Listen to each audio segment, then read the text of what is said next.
இவங்க 2 பேருக்கும் கல்யாணம் ஆகி ரொம்ப வருஷம் ஆச்சு. ஆனா குழந்தை இல்ல. இதனாலே அவங்க ஒய்ஃப் ரொம்ப டிப்ரஷனுக்கு வந்து போயிடுறாங்க. அதனால அவங்க ஹஸ்பண்ட் மரத்தால ஒரு குழந்தை மாரி செஞ்சு எடுத்துட்டு வந்து குடுக்குறாங்க. ஒய்ஃப் சந்தோஷப்படுவாங்கன்ட்டு. அவங்க ஒய்ஃபும் அத பார்த்து சந்தோஷப்படுறாங்க.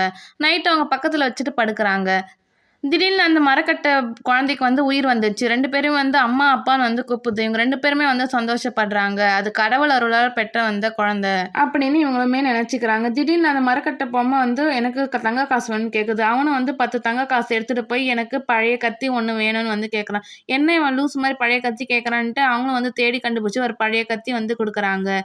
இவனுமே அந்த கத்தி எடுத்துட்டு அங்க ஒரு காம்படிஷன் நடக்குது. அங்க போறான். இவன் எப்படியாச்சும் அந்த மான விடுவிக்கணும்னு நெனைக்கிறான். அதனால அவன் பழைய கத்தி வச்சு அறுத்து அந்த மான வந்து விடுவிச்சு அந்த காம்படிஷன்ல வந்து ஜெயிச்சிடுறான். அந்த ஓனரும் வந்து சொல்றாங்க, "இந்த மானுக்கு வந்து எப்பவுமே வந்து நீ சாப்பாடு மட்டும் போட்டுறாத. அது எப்படியும் உன் வீட்டுக்கு தான் போயிருக்கும். நீ அங்க போய் பாருன்றான்." அவனும் அங்க போய் பார்க்குறான். அந்த 2 மானுக்கும் வந்து சாப்பாடு போடுறான். அந்த 2 மானுமே வந்து வயிறு ஃபுல்லா சாப்பிட்டுது. சாப்பிட்ட அப்புறம் வந்து 2 சொர்க்கத்துக்கு பறந்து போயிடுது. அங்க அவனுக்கு ஒரு அருள குடுக்குது.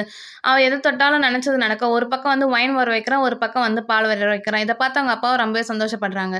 ஓகே கைஸ், இந்த வீடியோ பிடிச்சிருந்தா மறக்காம வந்து லைக் பண்ணுங்க, ஷேர் பண்ணுங்க, சப்ஸ்கிரைப் பண்ணிக்கங்க. மறக்காம அந்த பெல் ஐகானையும் வந்து கிளிக் பண்ணிக்கங்க. ஓகே, பாய்.